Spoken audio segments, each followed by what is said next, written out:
ఎట్టకేలకు చెక్కపెట్టులో dead body parcel case mystery వీడింది. ఈ కేసులో అనుమానితుడిగా ఉన్న శ్రీధర్ వర్మ పోలీసులకు చిక్కాడు. తన వదిన వాటా ఆస్తిని దక్కించుకునేందుకే శ్రీధర్ వర్మ ఇదంతా చేశాడనే ప్రచారం జరుగుతుంది. అంతేకాదు శ్రీధర్ వర్మ ఇంట్లో మరో చెక్కపెట్టును కనుగొన్నారు. దాంతో ఈ కేసులో అనుమానాలు మరింత బలపడుతున్నాయి.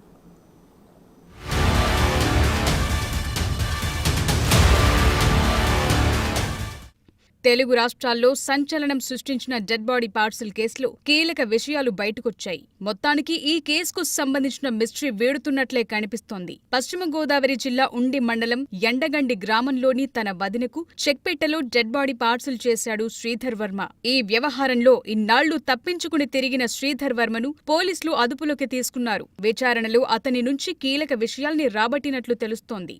విషయంలోకి వెళితే ముదునూరు రంగరాజు చిన్న కుమార్తె రేవతిని శ్రీధర్ ప్రేమ వివాహం చేసుకున్నాడు. ఎప్పటినుంచో అత్తమామల ఆస్తిపై కన్నేశాడనే చర్చ ఉంది. అయితే రంగరాజు పెద్ద కుమార్తె ఒంటరి మహిళ తనకు వదిన వరసయ్యే తులసికి అత్తమామల ఆస్తిలో వెళ్లే వాటాని కూడా కాజేసేందుకు శ్రీధర్ వర్మే ఇదంతా చేశాడనే ప్రచారం జరుగుతోంది.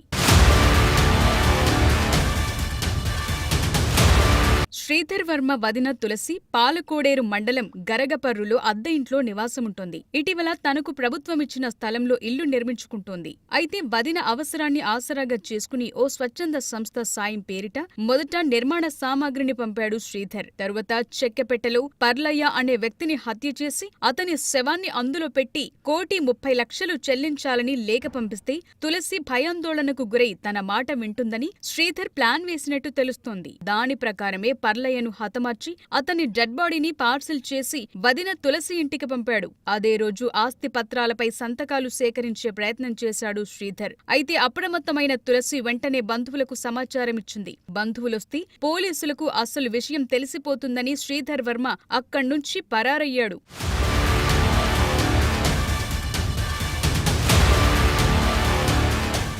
డెడ్ బాడీ పార్సల్ న్యూస్ బయటకొచ్చిన తరువాత పోలీసులు శ్రీధర్ వర్మ కోసం గాలింపు మొదలుపెట్టారు. అతనికి సాయం చేసిన మహిళను కూడా అదుపులోకి తీసుకున్నారు. ఇప్పుడు శ్రీధర్ వర్మను కూడా అరెస్టు చేసి విచారించారు. ఇదిలా ఉంటే శ్రీధర్ ఇంట్లో మరో చెక్కపెట్టెను కనుగొన్నారు స్థానికులు. దాన్ని పోలీసులకు అప్పగించారు.